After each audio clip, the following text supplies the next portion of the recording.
talking about calculating your profit, that's something not a lot of people know to do. So I'm going to take you through a little bit of how we actually calculate the profit for each of our projects. So I'm a financial advisor, I do this for education purposes only, so let's get straight in.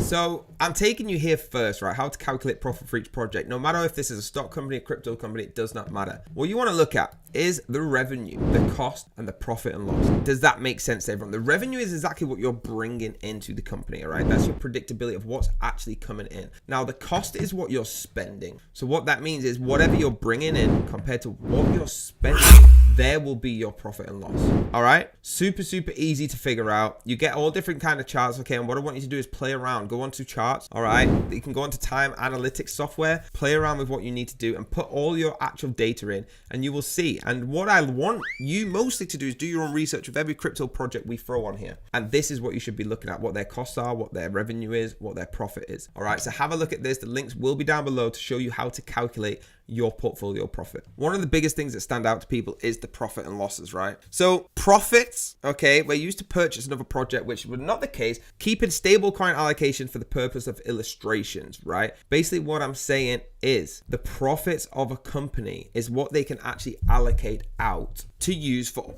different parts of the project, whether that is to cover different tokenomics or things like that. All right, now when we go into the losses, so the profit is the amount gained by selling an article or price greater than the cost in price. Contrast, the loss is the amount by lose, all right, selling an article for less than its cost price. So if a coin is worth a certain amount and you sell it for less, you're actually losing. Just like if you buy an NFT, if you sell that NFT for less than you bought it for, you will be in a loss. All right, now the formula for profit is selling price minus cost price. The formula for loss is cost price minus sell price. Always going to be on the minus. Okay, you can see the different calculations here, and it goes in a bit more detail. Again, the links are going to be down below for this. It's buyjust.com. So guys, this is how stable coins are actually working out how well their company is doing through this bear market. You know, crypto is going down a lot right now, and we are trying to work out what we're getting for our cost dollar average. What I want to really drill into is lessons. Lessons is something you take. Now, we don't like to say we lost money. We don't like to say that trade we lost. It's lessons. Okay, I got taught a lesson there. I should have took profit. So it's a lesson that I've learned for next time.